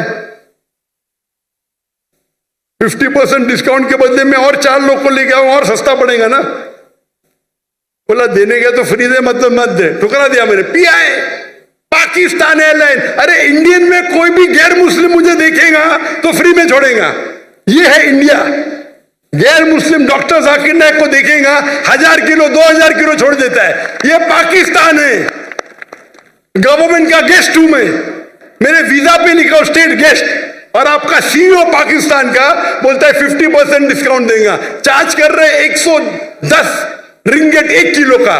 मुझे इतना दुख हुआ कि पाकिस्तान में मैं आ रहा हूं, doctor Zakir Naik state guest है, और वो 300 किलो छोड़ नहीं सकते, बोलते 50% डिस्काउंट देंगे। मुझे नहीं चाहिए तेरा डिस्काउंट। मैंने 6 लोग और लेके मेरा सामान लेके। सच बोलने को मुझे दुख होता है, बट ये पाकिस्तान का हाल। इंडिया में वो हिंदू मुझे देखेगा, डॉक्टर साहब है, जो भी कहेंगे सच कहेंगे, सच के सिवा कुछ नहीं कहेंगे। ये इंडिया है। आज के तारीख में भी मोदी गलत है, इंडियन नहीं। इंडिया गलत नहीं है, मोदी गलत है। मोदी आज ये कल नहीं रहेगा। जो इज्जत मुझे इंडिया में मिलती है, पाकिस्तान के लोग चाहते, मुझे ये कहता हूं मैं, चाहते पाकिस्तान के लोग मुझे। नारे तकबीर, जाकिर नाइक से रिश्ता क्या? जब हम दावत करते हैं ना इंडिया में, हिंदू लोग मेरे पांव छूते। मैं बोले भाई गलत है, भाई हराम है। बोलते डॉक्टर जाकिर नाइक की बैग नहीं खोलेंगे हम। इतने जगह में इंडिया से घूमा, 50 लोग को लेके गया, कभी ओवरवेट दिया ही नहीं मैंने। हिंदू लोग बोलते भाई ये तो भाई भगवान का आदमी है, मैनेजर है मैनेजर। यहां तो मैं सीईओ से बात करता है, अरे डॉक्टर साहब मैं आपका फैन हूं। ये हाल है, ये हाल है हमारे देश का। एक स्टेट गेस्ट आ रहा है, शूटिंग करने के लिए सामान लेके आ रहा है। इतनी अफसोस की बात है। पैसा कुछ नहीं है भाई, अफसोस होता है कि ये हाल है हमारे देश का, पाकिस्तान का, जिसको मैं दिल से चाहता हूं। मैं अगर हिंदुस्तान की हिजरत किया वो सिर्फ मोदी की वजह से। जो मजा वहां आता है, और मजमा इससे बड़ा 10-10 लाख, वो 1 लाख बोला, गलत बोला, 10-10 लाख। और उर्दू में बात करने क्यों लगा मैं? मेरे बॉम्बे के पुलिस कमिश्नर बोलते हैं, जाकिर भाई, तुमको जाकिर भाई बोलते हैं, एवरीवन लव्स यू, लेकिन मैं आपसे नाराज हूं। मैं क्यों नाराज है भाई? आपका मैसेज आप हिंदी में देना चाहिए, उर्दू में क्यों? आपके चाहने वाले इतने, आप उर्दू में तकरीर करो तो मैं खुश होऊंगा। तो क्योंकि बंबई का हिंदू पुलिस कमिश्नर 2004 या 5 की बात है, मुझसे जबरदस्ती कर आप हिंदी में उर्दू में तकरीर करो तो मुसलमान और हिंदू सुधरेंगे। और फिर मैं शुरू किया तकरीर करने का उर्दू हिंदी में, एक हिंदू के बोलने से, उसकी मोहब्बत से। तो हिंदू और मुस्लिम में इतना अच्छा भाईचारा इंडिया में, ये कुछ पॉलिटिशियन का प्रॉब्लम है। पॉलिटिशियन, ये पॉलिटिशियन लोग प्रॉब्लम करते हैं। मुझे मोदी से गिला शिकवा है, तो मोदी अगर गलत है तो इंडिया को क्यों गलत करे भाई? मोदी गलत है, और इंशाल्लाह आगे रहेगा नहीं, इंशाल्लाह। आप समझे ना? तो आप अगर देखेंगे कि वहां भी हम जितने बड़े प्रोग्राम हम मुंबई में कि दुनिया में किधर नहीं किए, वो मोदी ने आके बन गया। हम बड़े बड़े कॉन्फ्रेंस किए माशाल्लाह। तो ये पॉलिटिक्स, और मैं पॉलिटिक्स के करीब भी नहीं हूं। तो जहां तक के रिश्वत का सवाल है, आपका अगर कोई चीज अटक गया जो हक है, उसमें अगर रिश्वत देते, बहुत कम टाइम ऐसा होता है, और तो रिश्वत लेने वाला गलत, देने वाला को अल्लाह ताला इंशाअल्लाह माफ करेगा। मैं लेकिन वो भी नहीं मानता हूं। लेकिन अक्सर इंडिया में, पाकिस्तान में जानता नहीं हूं मैं, इंडिया में मैं कहता हूं क्या करप्शन है ये। आप जानते पाकिस्तान में शायद और है। कोई भी मुस्लिम अगर 2 लाख रुपए से ज्यादा कमाता है और धंधा करता है, 95% वो हराम करता है, रिश्वत देता है। आप समझ रहे? रिश्वत के बिना गाड़ी चलेंगी नहीं। रियल एस्टेट के अंदर इंडिया में रिश्वत हो तो मेरे बहुत से धंधे माशाल्लाह, कोई भी धंधे में रिश्वत देता नहीं हूं मैं, कोई धंधा करता ही नहीं, क्या मजबूरी? रियल एस्टेट में रिश्वत, जो अक्सर धंधे में रिश्वत। हमारा मेडिकल प्रोफेशन था माशाल्लाह, उसमें भी रिश्वत है। अगर मैं रिश्वत दूंगा तो 5 गुना ज्यादा कमाऊंगा। अरे अल्लाह ताला झोली में डालता है तो क्या रिश्वत देना? पैसे की मोहब्बत ही क्या? तो अक्सर लेकिन जितने रिश्वत होते धंधे वाले, बिजनेस के, ये 95% हराम है। अगर आप बिजनेस में आपका लाइसेंस पास करते, आप दूसरे के लाइसेंस को रोक रहे, तो अक्सर जितने रिश्वत है वो हराम है। लेकिन अक्सर बिजनेस में, चाहे इंडिया में और पाकिस्तान में, हराम काम करने पड़ता है अक्सर। मेरा उसूल क्या है? अगर आप रिश्वत देके कमाते हैं 1 अरब रुपया, पूरा 1 अरब भी आप अगर डोनेशन में देंगे तो भी नेगेटिव में रहेंगे। रिश्वत देने का आपको नेगेटिव 1000 पॉइंट मिला, डोनेशन देने का प्लस 100 पॉइंट मिला, आप नेगेटिव 900 पॉइंट हो गए। इसीलिए अल्लाह ताला फरमाते हैं गरीब इंसान को जन्नत में जाना आसान है, अमीर इंसान की हिसाब किताब होगी। अभी मेरे बिजनेस में पार्टनर अल्लाह ताला, मेजर शेयर उनका है, तो मुझे फर्क ही नहीं पड़ता नुकसान या फायदा। अब समझ रहे? मेरा बिगेस्ट शेयर होल्डर अल्लाह सुब्हानहू ताला है, मुझे तो चैरिटीज देने का है, तो अल्लाह ताला मेरी झोली में जाता। मैं लेक्चर भी करता, अल्लाह ताला यहां से पैसा देता, वहां से पैसा देता। लेकिन दावती काम के लिए बहुत पैसा लगता है,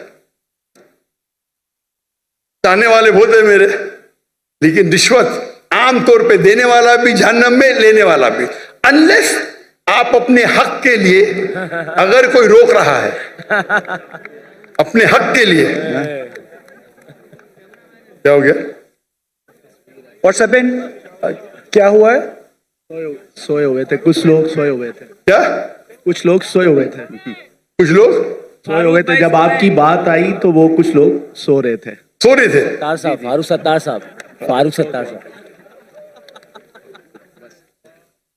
रिश्वत देने में अगर आप किसका हक मारते हो, और अक्सर रिश्वत में हक मारते हो, मिसाल के तौर पे आप टेंडर दिए, टेंडर में कोई आपका क्लर्क आपको टेंडर के लिए, टेंडर का मैं अमाउंट बोलूंगा, आपको पैसा देता है, ये हराम है। या आपका लाइसेंस अटक गया, लाइसेंस पास करने के लिए आप कोई मिनिस्टर को पैसा देते हैं, हराम है। तो इसमें दोनों गलत, देने वाला लेने वाला। तो अक्सर रिश्वत में दोनों गलत होते, देने वाला लेना। चंद ऐसे किस्से है या वाकये है जिसके अंदर आप अपने हक के लिए लड़ रहे। आपको ड्राइविंग आती है, जानबूझ के आपको फेल कर रहा है, जब तक मैं पैसा नहीं दूंगा ये मुझे पास नहीं करेगा। उस टाइम आप कुछ पैसे देते हैं तो इंशाअल्लाह अल्लाह आपको माफ करेगा, लेकिन लेने वाले को हराम है। लेकिन आमतौर पे रिश्वत देना लेना दोनों हराम है। Hope the answer the question. Pakistan की बात आई, कराची की बात आई। कराची वालों, क्या आप डॉक्टर जाकिर नाइक साहब को खड़े होके बताना चाहोगे कि आप इनसे कितनी मोहब्बत करते हो? नारे तकबीर!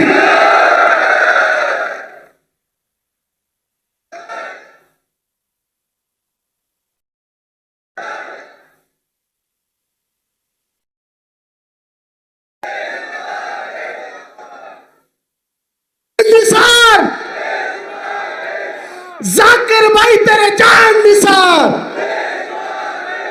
मोदी का जो यार है।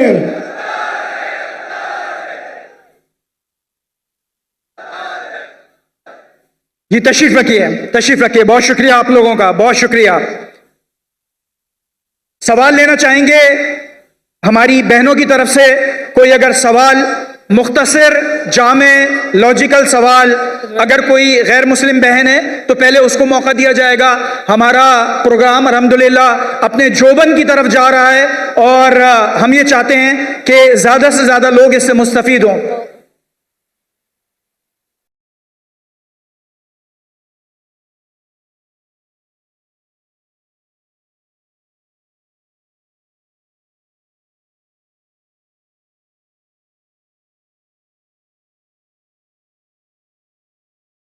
जी, ये माइक लेफ्ट साइड के ऊपर हमारी कोई बहन अगर मौजूद है वहां पे सवाल पूछना चाह रही हैं। अगर कोई गैर मुस्लिम बहन है तो पहले उनको मौका दिया जाए, नहीं है तो फिर मौका दिया जा सकता है।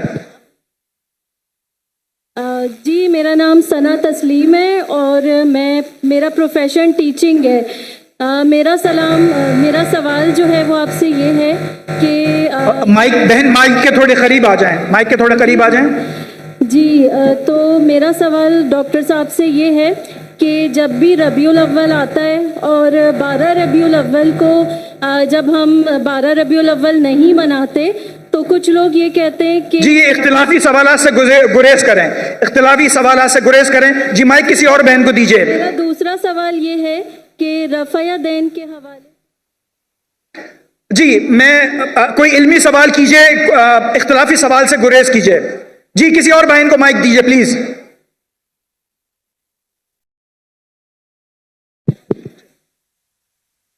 Assalamu alaikum wa rahmatullahi wa barakatuhu. My name is Tahira Ghazi. I'm subhanallah, born and brought up from Amsterdam city. And I came, subhanallah, 18 years back. I reverted to Islam. I would like to thank you, honestly, from the bottom of my heart. Jazakumullahu khairan, because my mentor is Dr. Zakir Naik. Takbir!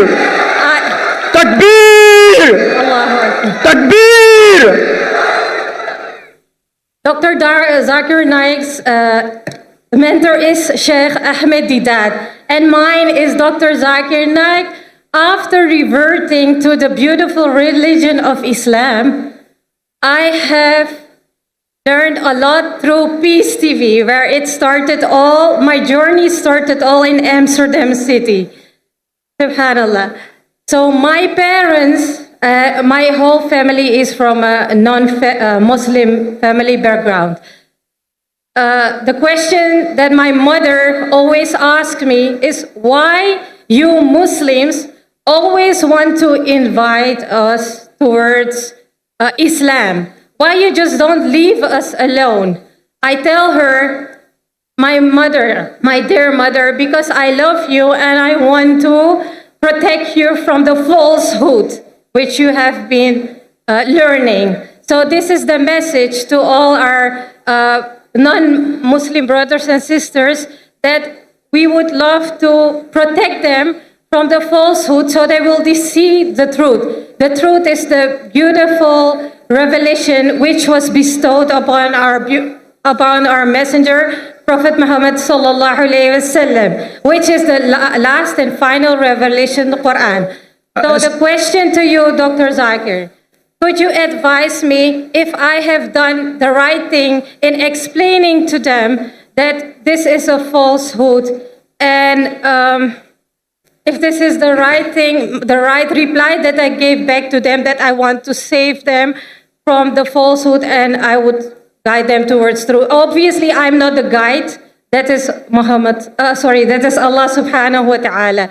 MashaAllah. Jazakumullahu khair. And your wife, Sister Farhat, is an inspiration for me as well. She became my friend. So, Alhamdulillahi Rabbil Alameen. All fadl min Allah hada. Min fadli Rabbi. माशाल्लाह। बहन जी का सवाल है कि वो Amsterdam में रहती थी और 18 साल पहले वो वापस आ गई पाकिस्तान में, और कहती है कि मैं फिर से इस्लाम मजहब में जन्म लियो, क्योंकि वो उनकी बातों से लग रहा है कि वो इस्लाम से दूर थी। और No. My whole family is non-Muslim. There are Jewish, there are Christian, Catholic, Hindu, Muslim, you name it. They don't believe in the concept of one God. They say you have to respect all religion, and this is one. And I said no. So I took myself out from that family. But I pray to Allah subhanahu wa ta'ala that He will guide them. Allahumma ameen. माशाल्लाह। तो बहन ने और clarify की कि उनके जो खानदान हैं वो गैर मुस्लिम थे, वो इस्लाम से मुतासर होकर, मेरे वीडियो कसर से मुतासर होकर 18 साल पहले उनने इस्लाम कबूल किया। और अभी जब वो दावत देते हैं इस्लाम के बारे में, तो उनके जो खानदान के लोग हैं वो मुसलमान से नफरत करते हैं और उनसे पूछते हैं कि क्यों आप इस्लाम की दावत देते हैं। तो बहन कहती है कि मैं हक की तरफ बुलाती हूँ, और हक का पैगाम जो अल्लाह ताला देते हैं कुरान मजीद में और आखिरी नबी मोहम्मद सल्लल्लाहु अलैहि वसल्लम हदीस में देते, वो सही है। तो ये पूछते हैं क्या ये सही है, कह रहे हैं ये बेशक सही है। बहन, अल्लाह का पैगाम पहुँचाना, कुरान मजीद की तालीमात गैर मुस्लिम को पहुँचाना बिल्कुल सही है, और खुसूसन आपके लिए, क्योंकि आपके वालिदैन, आपके खानदान के लोग। Sister, do you understand Urdu or not? Sorry? Do you understand Urdu? A little bit, but yeah, I can, the basic, I sorry. can understand. I'm sorry, so I better speak in English. I was just repeating your question, sister. And regarding your question that are you right in telling your family members that the real guidance is from Allah subhanahu wa ta'ala, which is given in the Quran, and from our beloved Prophet Muhammad sallallahu alaihi wasallam. You're totally right, sister. Alhamdulillah. You're totally right. You should give the message of Allah, that is the Quran, and the message of the Prophet mentioned in the Hadith. But giving the translation of the Quran is very good. But as you have heard in my talk, the master key for dawah is Surah Imran, chapter 3, verse 64. Allah says, "Ta'alaw ila kalimatin sawa'in bainana wa bainakum." Come to common terms as between us and you. Which is the first term, Allah na'budu illallah, that we worship none but Allah. When you are speaking to your family, if they're Christian, to break the ice, as you may have heard in my talks, you should say Islam is the only non-Christian faith which makes an article of faith to believe in Jesus Christ, peace be upon him. No Muslim is a Muslim if he does not believe in Jesus Christ, peace be upon him. We believe that he was one of the mightiest messengers of Allah subhanahu wa ta'ala, of Almighty God. We believe that he was born miraculously without any male intervention, which many modern day Christians today do not believe. We believe that he gave life to the dead with God's permission. We believe that he healed those born blind and lepers with God's permission. The Christians and the Muslims are going together. That is partnering of faith. The partnering of faith is that many Christians think that Jesus Christ, peace be upon him, claimed divinity. And they think that Jesus Christ, peace be upon him, is God. So you have to tell your family members that there is not a single unequivocal statement in the complete Bible where Jesus Christ, peace be upon him, himself says that I am God, or where he says worship me. And you can throw a challenge, or you can say there is a lunatic person, joker-looking person wearing a suit and a cap, trousers above the ankle. He is saying that there is not a single unequivocal statement, not a single unambiguous statement anywhere in the Bible where Jesus Christ, peace be upon him, himself says that I am God, or where he says worship me. If any Christian can show me a single unequivocal statement, a single unambiguous statement from anywhere in the Bible where Jesus Christ, peace be upon him, himself says that I am God, or where he says worship me, I am ready to accept Christianity. Can I say something, if you don't mind? Sure. So with your teachings, Alhamdulillahi Rabbil Alameen, I've been given da'wah through the world, traveling over, and subhanallah, Allah subhanahu wa ta'ala chose me. I didn't expect this would happen to me, that so many non-Muslims accepted Islam after your messages from the Quran and the Sunnah. I'm thankful and grateful to Allah subhanahu wa ta'ala MashaAllah. that I could, send this message forward of you. Alhamdulillah, jazakumullahu khairan. Assalamu alaikum wa rahmatullahi wa Wa alaikum assalam. But sister, you have to continue doing dawah with your family members. Yes. If they don't, Allah says in the Quran,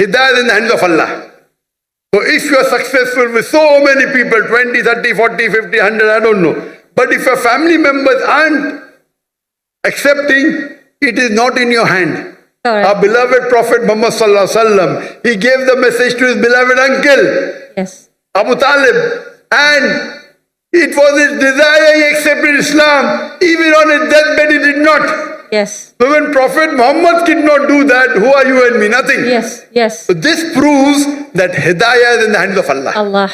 And who is a better Da'i than our beloved Prophet Muhammad sallallahu alaihi wasallam? Sallallahu alayhi wasallam. We are not even 0.0001%. When Prophet could not convince Then who are the we? person who protected the Prophet, it was because of his uncle Abu Talib, the father of Hazrat Ali, may Allah be pleased with him. He protected him. Why? Because of the culture, tribe. My nephew, anyone touches, I will stand there. He protected him with life, with wealth. Allah didn't give him hidayah. Prophet wanted. When this verse was revealed, that it is Allah who will give hidayah, the person who laughed the most was Hazrat Bilal. Hazrat Bilal laughed a lot. Why are you laughing? If hidayah was in the hands of somebody else, me, a black slave, would have been last. Hazrat Bilal, he was amongst one of the few first people to accept Islam. So hidayah is in the hands of Allah. But whatever dawah you do with your family, inshallah you will get reward. You may get more reward even than making someone else a Muslim. So you continue, sister. Allah will be with you. Irrespective they agree or not, you keep on continuing. And I pray to Allah subhanahu wa ta'ala, may He give you that the technique or that ability to make people accept Islam, and I pray to Allah that may He give hidayah to your family members. Hope that answers the question. Ameen. Jazakallah khair. कोई और गैर मुस्लिम हमारा भाई या बहन अगर मौजूद है तो उनको पहले सवाल का मौका दिया जाएगा, और अगर वो नहीं है मौजूद तो ये मेरे सामने जो भाई खड़े हुए हैं ये मैं इनसे दरखास्त करूंगा ये सवाल करें। हमारे नॉन मुस्लिम भाई हैं जी, अगर कोई नॉन मुस्लिम है तो बताइए हाथ खड़ा करके। जी, किस साइड के ऊपर? जी जी जी, माइक के करीब आ जाएं प्लीज। अस्सलाम वालेकुम। नॉन मुस्लिम भाई अगर हैं कोई हमारा?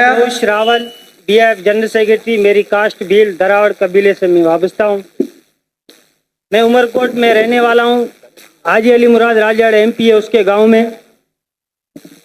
तो मेरा सवाल ये था कि आप मुसलमानों के 72 फिरके हैं, 72 फिरकों में जब कोई हिंदू मुसलमान बनता है तो उसको कौन सा फिरका दिया जाए या कौन सा फिरका पहनाया जाए? ज्यादा थोड़ी सवाल में गलती है तो मुजरत। भाई साहब ने बहुत अच्छा सवाल पूछा है, बहुत अहम सवाल पूछा है। उसने कहा कि अगर मैंने सही सुना, मैं ढूंढ रहा था किधर है, पता चला का बारादरी में। अगर मैं सही सुना, उन्होंने कहा कि इस्लाम में 72 फिरके हैं और अगर कोई गैर मुस्लिम बनता है तो कौन से फिरके में दाखिल होगा। भाई साहब, इस्लाम में 72 फिरके नहीं हैं। ये इस्लाम में नहीं लिखा है कि इस्लाम में 72 फिरके, कुरान में भी नहीं लिखा है, हदीस में नहीं। अल्लाह के रसूल फरमाते हैं कि मुसलमान 72 फिरके में बटेंगे। अल्लाह के रसूल ने ये नहीं कहा कि बनाओ फिरके। कुरान मजीद में लिखा है फिरका बनाना हराम है। सूरह अनाम सूरा नंबर 6 आयत नंबर 158 159 159 वहां लिखा है कि जो भी फिरके बनाएगा ये रसूल तुझको उससे लेना देना कुछ नहीं, अल्लाह ताला उसे देखेगा। कुरान की कई आयतें फिरके बनाना हराम है, उसके बावजूद तिरमिज़ी की सही हदीस है, हदीस नंबर 171, जहां अल्लाह के रसूल फरमाते कि मुसलमान बात जिस तरीके से ईसाई ने या यहूदी ने 71 फिरके बनाए, ईसाई ने 72 बनाए, मुसलमान 73 बनाएंगे, 73 नॉट 72 73 73। तो अल्लाह के रसूल फरमाते क्या मुसलमान बनाएंगे, अल्लाह के रसूल ने ये नहीं कहा क्या बनाओ। आप समझ रहे? कुरान में साफ कहा गया है फिरके बनाना हराम है। अल्लाह ताला फरमाते सूरह इमरान में सूरा नंबर 3 आयत नंबर 103 में वातसिमू बिहब्लिल्लाहि जमीअ वला तफरकू, अल्लाह की रस्सी को मजबूती से पकड़ो और आपस में मत बंटो। अल्लाह की रस्सी क्या है? कुरान और सही हदीस। तो फिरके बनाना हराम है इस्लाम में, लेकिन फिर भी बनाएंगे। आपका सवाल है अगर कोई गैर मुस्लिम बनता है तो कौन से फिरके में जाएगा? तो मुसलमान बनेगा। कुरान की कई आयतें कौला इन्ननी मिनल मुस्लिमीन, कहो कि मैं मुस्लिम हूं। कुरान में कहां नहीं लिखी कि बाकी कुछ कहो। तो इस्लाम एक ही मजहब है। अगर कोई गैर मुस्लिम अपनी मजहब को तब्दील करेगा, हम कहेंगे उसे इस्लाम में दाखिल हो। अपने आप को क्या बोलो? मुसलमान, मुस्लिम, फुल स्टॉप। अगर कोई शख्स नदवा से पढ़ा अपने आप को नदवी बोलता, मुझे कोई एतराज नहीं। कोई देवबंद से पढ़ा देवबंदी बोलता, मुझे कोई एतराज नहीं। मदीना से पढ़ा मदनी बोलता, मुझे कोई एतराज नहीं। लेकिन दीनी लक़ब से मुस्लिम, सिर्फ मुस्लिम। हम मुसलमान एक साथ होना चाहिए, दुनिया भर में बटे हुए, चाहे पाकिस्तान हो, चाहे हिंदुस्तान हो, कोई भी स्थान हो। हम मुसलमान आपस में क्यों झगड़ रहे? जैसे कि मैंने कहा कल और पहले भी, ये जो चारों अइम्मा हैं, इमाम अबू हनीफा, इमाम मालिक, इमाम शाफी, इमाम अहमद इब्न हंबल, हम चारों की इज्जत करते। चारों बड़े बड़े उलमा थे, कई अइम्मा थे, बट ये चारों के जो तुलबा थे उन्होंने और फेमस किया। ये चारों अइम्मा माशाअल्लाह अपने जहन से हमें दीन समझाने लगे। और मेरे नजदीक जब मैं ये चारों अइम्मा की किताबें पढ़ा हूं और उलमा के साथ मैं स्टडी किया हूं, मेरे वालिद शाफी थे, मैं रत्नागिरी से हूं, बॉम्बे में पैदाइश है, तो बचपन में शाफी पढ़ाने आते थे मैं। बट मेरे वालिद माशाअल्लाह बहुत खुले जहन के थे, वो सारे उलमा से बहुत करीब थे और घर पे एवरी सेकेंड डे उलमा आते थे, हनफी आते थे, शाफी आते थे, अहले हदीस आते थे माशाअल्लाह। मुझे याद है कि बचपन में मैं मुजाहिदुल कासमी, काजी मुजाहिदुल कासमी हनफी फिक्र के बड़े फकीह है, इंतकाल हो गया, अल्लाह उन्हें जन्नत फिरदौस नसीब फरमाए। तो पहली बार जो सीखा मैं हनफी मजहब के बारे में वो थे काजी मुजाहिदुल कासमी के साथ, फिर अली मियां नदवी के साथ घर पे आते थे, मैं उनको मिलने जाता था जब वो मुंबई आते थे। भाई मौलाना पारेख है, ये सब लोग से ताल्लुक थे।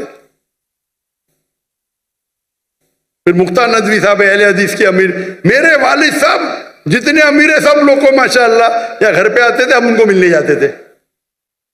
और मैं तो बच्चा था पहले, 15 साल का, 20 साल का, 25 साल का फिर हुआ, और मैं इनसे सीखता था। मैं कोई मदरसा नहीं गया, लेकिन बड़े बड़े उलमा के साथ में बैठा और दीन सीखा। फिर सऊदी अरेबिया गया, शेख अब्दुल अजीज फ़रैफ़ी, शेख सालिम मुनज्जिद, उनका मयार कुछ अलग है। एक ददू मालकी स्कॉलर है, दुनिया में आज लोग कहते नंबर 1 पे का 2 पे, लेकिन टॉप 5 में तो है ये सब लोग। उनसे बैठे, उनके साथ सीखे, जहन खुला। सबसे पहली बार जब मैं अरबी सीखने गया था, अरबी में महारत मुझे नहीं है, डॉक्टर फा अब्द रहीम इंडिया से है, लेकिन उनने एक नया शुरू किया था मदीना यूनिवर्सिटी में गैर अरब को अरब सिखाने के लिए।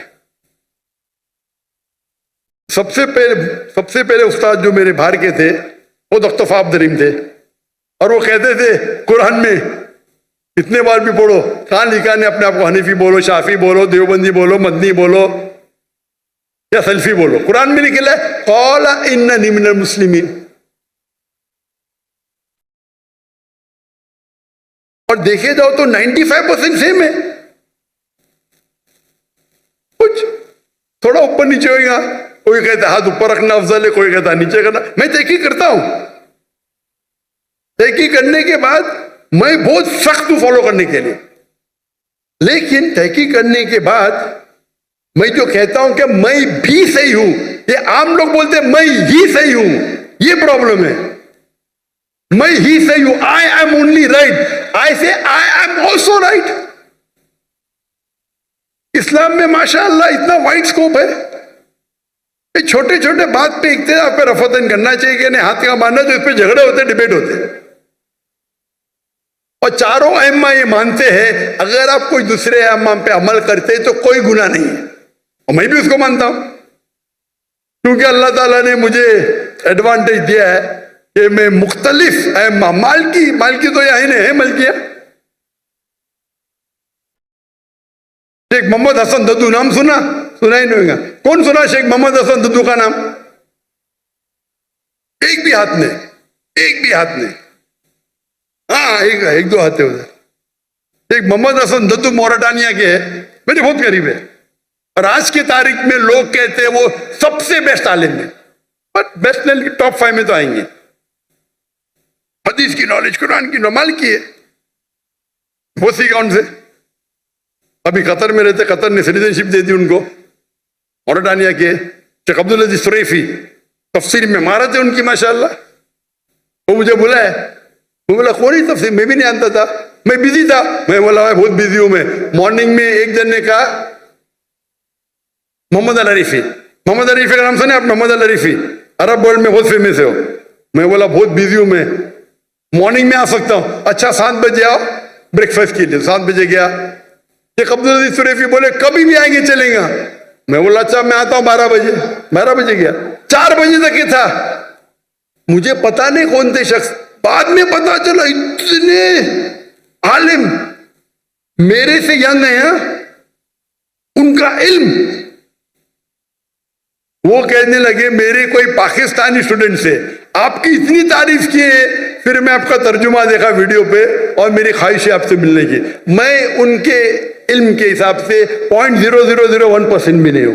ये उल्मा है, शेख अब्दुल अजीज फरैफी,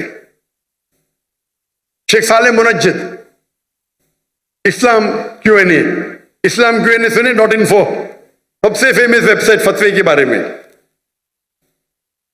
वो फतवा भी देंगे तो बोलेंगे अबू हनीफा ने ये कहा, इमाम शाफी ने ये कहा, अच्छा ये चीज अफजल है। ये तरीका है आपस में झगड़ने का थोड़ी। तो वो लोग को देखो इतने बड़े बड़े आलिम कभी भी नहीं कहते मैं आप हनीफी है, अगर पढ़ते रफत नहीं करते नो प्रॉब्लम, वो कहीं ठीक हमारे नजदीक ये अफजल है। ये इख्तिलाफ क्यों है? इख्तिलाफ है क्योंकि there is a difference of फिक्र।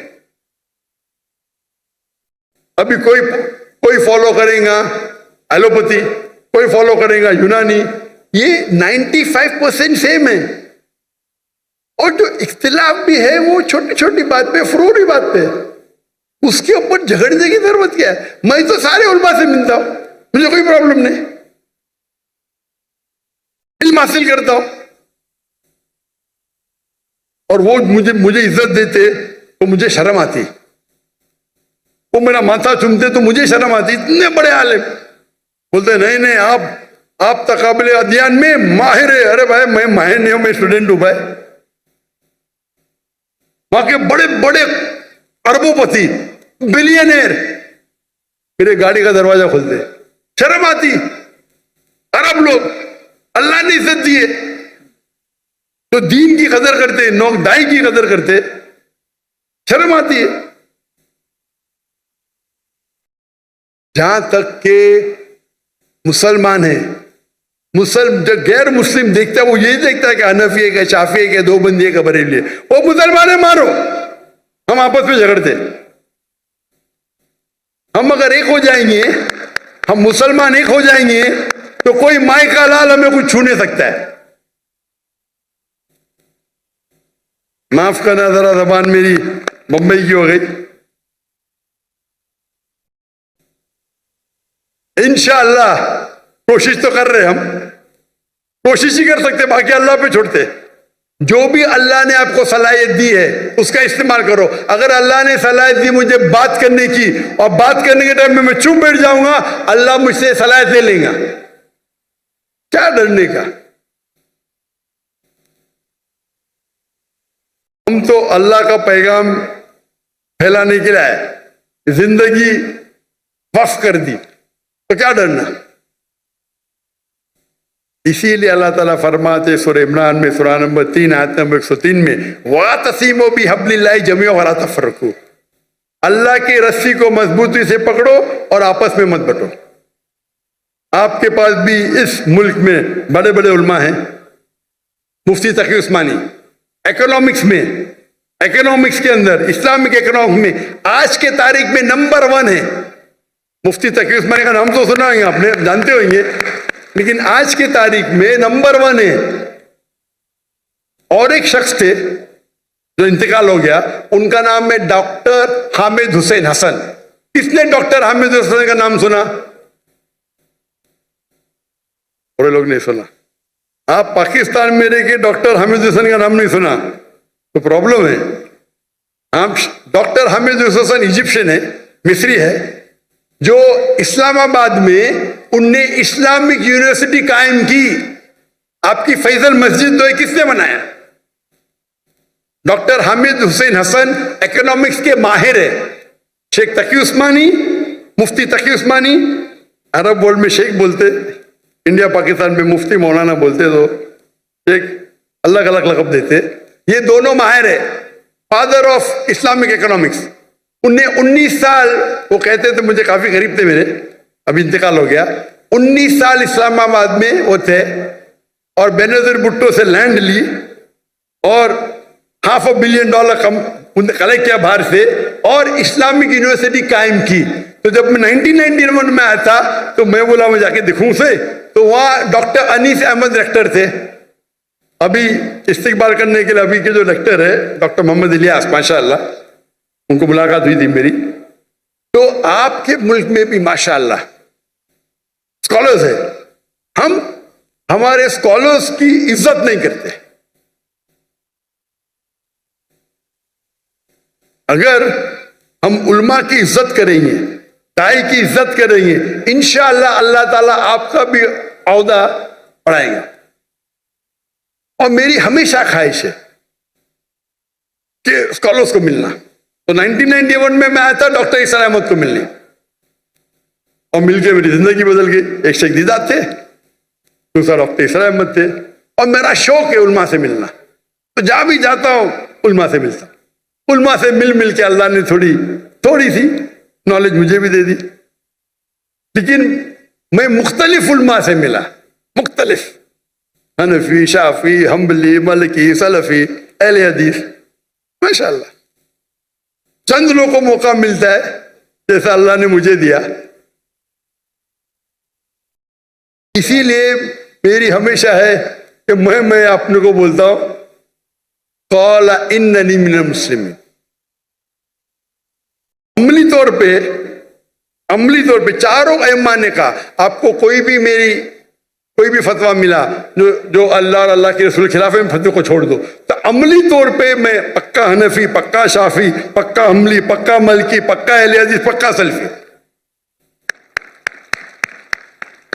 मैं तहकीक करता हूं, अमल करता हूं। ये सब मेरे अइम्मा हैं। और अब जाएंगे, अगर बाहर निकलेंगे पाकिस्तान और इंडिया के बाद, ये उल्मा को मिलेंगे, ये आलिम सब लोग की इज्जत करते। मैं भूल गया और एक बड़े आलिम के डॉक्टर जिया रहमान आजमी, हिंदू थे वो, मेरे उस्ताद थे हदीस में, हिंदू ब्राह्मण थे। 19 या 20 साल की उम्र में इस्लाम कबूल करके मक्का भाग गए, फिर कायरो जाके सीखे हदीस, फिर मदीना यूनिवर्सिटी के डीन बने। डीन, मैंने हदीस उनसे सीखी, हिंदू से, तो मुसलमान बन गया। तो अल्हम्दुलिल्लाह अल्लाह ने मुझे इतना नवाजा, क्योंकि अमेरिका सीखने के बाद, ना मैं अमेरिका के पीछे भागा, ना मैं सीखने के बाद अल्लाह ने सारा दौर कराया, अमेरिका का भी दौर कराया, ऑस्ट्रेलिया का भी, लंदन का भी, यूके का, नाम लो शहर में हूं मैं, लेकिन दावत करने के लिए।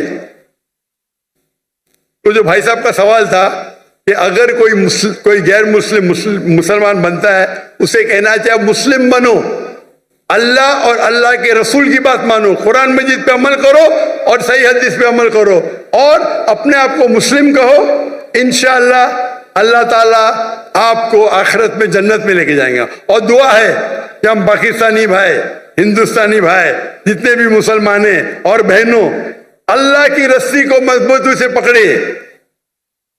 क्योंकि उर्दू में तकरीर कर रहा हूं तो पाकिस्तानियों और हिंदुस्तानी, थोड़े बांग्लादेशी को भी उर्दू आती है। अल्लाह की रस्सी को मजबूती से पकड़िए। आपस में जो इख्तिलाफ है उसे छोड़ दो। कोई पत्थर फेंकता है, अपने आप को इतना ऊंचा करो कि पत्थर आप पे नहीं पहुंचे। मैं कभी भी कोई भी मेरे खिलाफ बात किए, मैं उसका जवाब देता ही नहीं हूं। खाली मेरे स्टाफ को बोलता हूं, देखो भाई मैंने कुछ गलती किया और वो सही कह रहे तो मुझे बोलो, मैं सुधर जाऊंगा। क्योंकि हमें अल्लाह और अल्लाह की रसूल की बात मानना चाहिए। और अपना बड़प्पन यह है कि हिंदुस्तान में मैं क्या करता हूं, जो मेरे खिलाफ बात करता हूं उनको भी मैंने स्टेज पे बुलाता हूं, बात करो। क्योंकि मैं उनसे कहता हूं कहीं भी कुरान में, कहीं भी हदीस में नहीं लिखा है कि आप डॉक्टर जाकिर नाइक के खिलाफ है तो जन्नत में नहीं जाएंगे, बराबर। मैं कोई भी कुरान की आयत पढ़ा भी नहीं, ना हदीस पढ़ा। यहां तो मारा मारी, मैं वीडियो खोलता हूं तो पाकिस्तानी के दो एक उल्मा दूसरे उल्मा को गाली दे रहा है। क्या हो रहा है ये? अगर मुझे कोई गाली देता, मैं बोलता हूं भाई कुरान में कहीं नहीं लिखेला, हदीस में कहीं नहीं लिखेला कि डॉक्टर जाकिर नाइक को गाली देंगे तो आप जन्नत में नहीं जाएंगे। मेरी शर्त है कि आप अल्लाह में मानो, अल्लाह के रसूल में मानो, उनकी बात करो, मैं आपको मेरे स्टेज पे बुलाऊंगा। मेरे खिलाफ बात करो, नो प्रॉब्लम। ये करने की वजह से कई जो मेरे दुश्मन थे मेरे दोस्त बन गए। जो स्टेज से मेरे खिलाफ बात करते थे मेरे फेवर में बात करने लगे। जब मुझे हिजरत करने पड़ा तो अल्हम्दुलिल्लाह सारे अक्सर 95% जितने इदारे हैं, जितने उलमा हैं, सब लोगों ने सपोर्ट किया। बोला जाकिर नाइक के साथ हमारा इख्तिलाफ होगा अलग बात है, लेकिन हम वो टेररिस्ट नहीं है, वो तकाबुल अध्ययन के इसमें माहिर है। मैंने कहता हूं, हमारी नो कहते। तो ये आप मोहब्बत फैलाओ और आपस पहला ही पूछेंगे भाई कौन से फिरके गए आप, और फिरके के अंदर फिरके, फिरके में फिरके, फिरके में फिरके, खत्म ही नहीं होगा। हमारा सिर्फ